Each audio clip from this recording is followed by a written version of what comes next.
So Lindsay, let me know when somebody asks a question. Bell429 wants to know, what are the night flying requirements? Night flying requirements. Ooh, you know what? That's a freaking great one.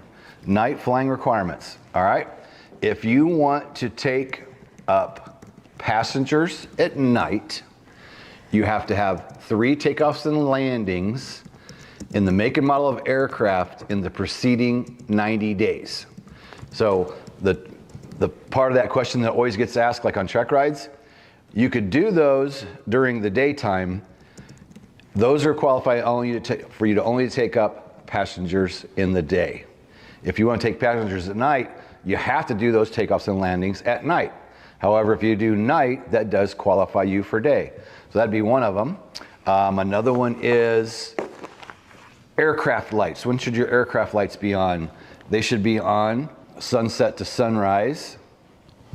What is the definition of night? Definition of night is 1 hour after the end of evening civil twilight to 1 hour before the morning civil twilight, as published in the, people are going to say Farmer's Almanac, in the Air Almanac. Damn it, I need the written test book in front of me. I should find that, because this is, I always say that the night stuff is super, super tough. And where's the study guide real quick? Can I find a study guide? I know it's in the beginning. Because this one trips everybody up, and I don't want to tell you wrong. This is our private pilot study guide. We haven't mentioned this in a while. We need to go and update it and change the verbiage, because it says, there still says PTS in there. So that needs to be updated to ACS. But Brian Rutledge put this thing together. This has over 400 questions that you could be asked on a check ride. And in the first section, of course, night comes up. Aha, memory aid, right? We're taught in CFI training, if you don't know, or you're not sure, you look it up. And these are hard to spout off, and this definitely will get you on a check ride. So let's go back to the definition tonight. I was close. The time between the end of evening civil twilight and the beginning of morning civil twilight, as published in the Air Almanac, converted to local time. We covered when must the aircraft position lights be on? During the period of sunset to sunrise. When can you log nighttime flight? The time between the end of evening civil twilight and the beginning of morning civil twilight, as published in the Air Almanac, converted to local time. When can you count your takeoff and landings as nighttime? This answer is beginning 1 hour after sunset and ending 1 hour before sunrise. That is the nutshell of the questions that you might be asked on a check ride. And I will tell you that they always ask, private, commercial, CFI, doesn't matter. You're always going to get asked that night stuff. Because you can see, you ask me on the fly, and I struggle to kind of try to spit it out. So what I do, I grabbed a quick resource that I knew could help me out.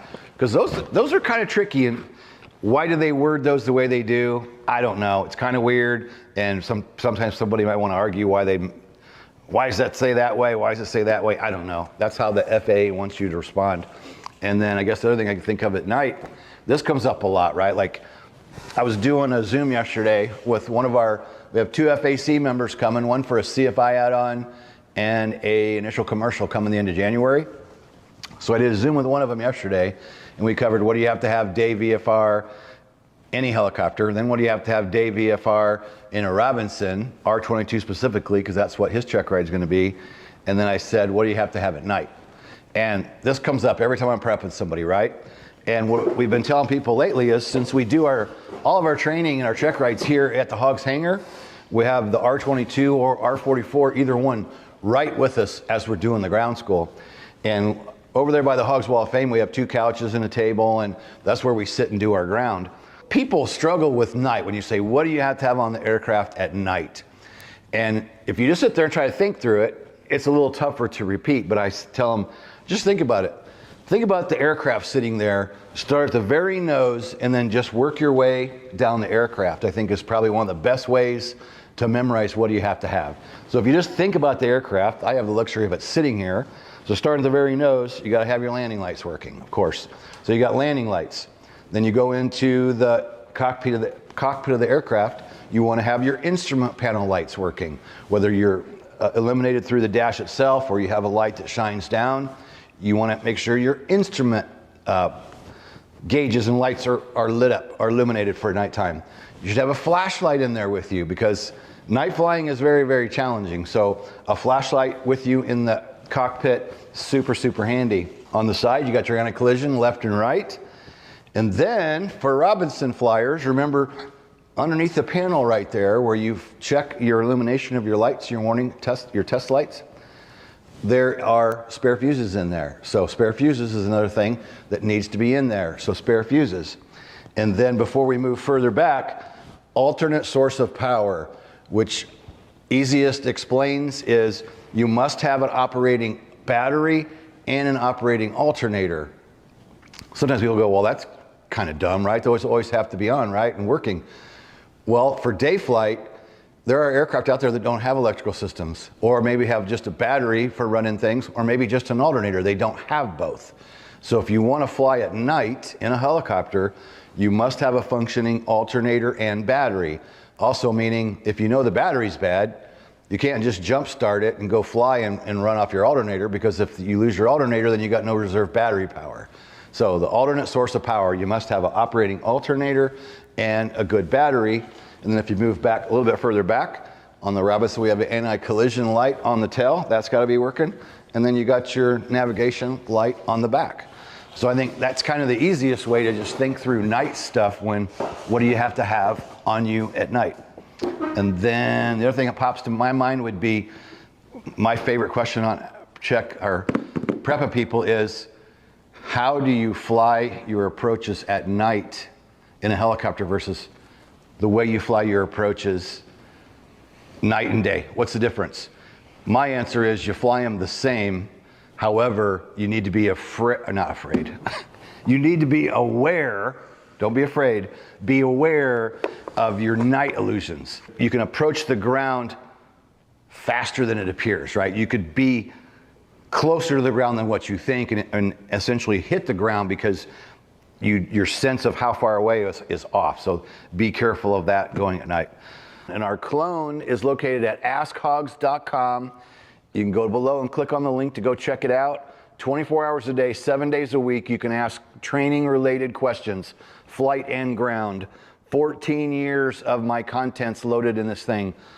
Blogs, podcasts, videos, paid content, free content. There's over 6 million words piped into my clone.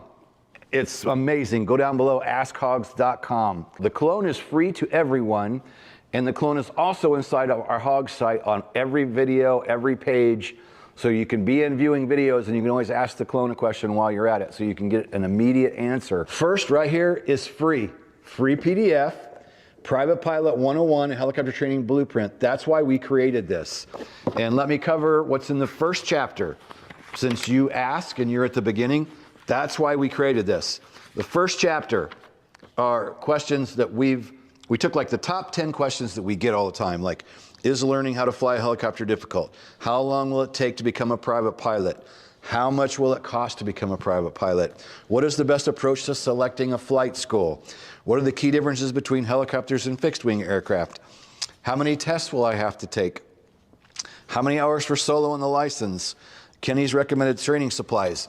So this is absolutely 100% free. You can go down below. There's a link down below, or you can type in your browser, privateblueprint.com. And you can download immediately after you sign up. You'll sign up, enter your name and email, and the next page will show you download your book here. That's where you should start, because again, it's free. Or subscribe to the YouTube channel. Subscribe to the channel and you'll get a notification when the new video comes out for either the live or the premiere, whichever way we do it. And then we want to also bring up, we are starting to update our R22 specific course behind us. Course using the helicopter behind us. Lindsay's in charge of getting in there and updating some images in the R22 site section of Hogs. We have R22 specific section and an R44 specific section that come with any of our memberships. So you don't have to buy that specifically. We use Private Pilot, for example, monthly membership. It has both the R22 and R44 sections in there. And since we have an R22 available to us and an R44 available to us, we thought, why not get the content updated in those courses with some fresh videos, fresh images. And also want to mention, hogspaysme.com. This is passive income. You want to earn some money, particularly if you're a flight instructor. Anybody can use the Hogs affiliate link. You go to hogspayme.com. That link is down below. You'll sign up for it. It'll give you access to a dashboard inside that you'll see your link and a link to share with others. So when they sign up, you receive 50% off our online memberships.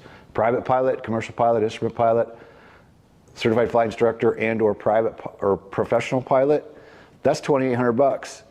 If you share your link with one of your students and they buy Pro Pilot, it's a lifetime membership for all courses, you will get $1,400 shipped to your PayPal account after the 30 days. We got 2 aircraft, and a lot of people going, well, I want to, well, I'm gonna. Well, that's when everybody's gonna start wanting those times. So to speed the process along, we need to get some work booked for these helicopters.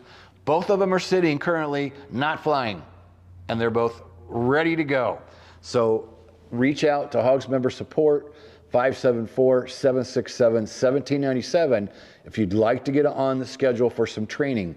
We specialize in check rides, finish the people up, but we can also do, SFAR checkouts. Again, you can come in for 1 day, 2 days, whatever you need, or you need a block of time. We'd even be willing to work you a little deal this time of the year to get some time on these aircraft. So again, reach out to Hogs Member Support, 574-767-1797. When you feel the pressure to fly, but know the right decision is to stay on the ground, hit the Hogs no-go and live to fly another day. Helicopterground.com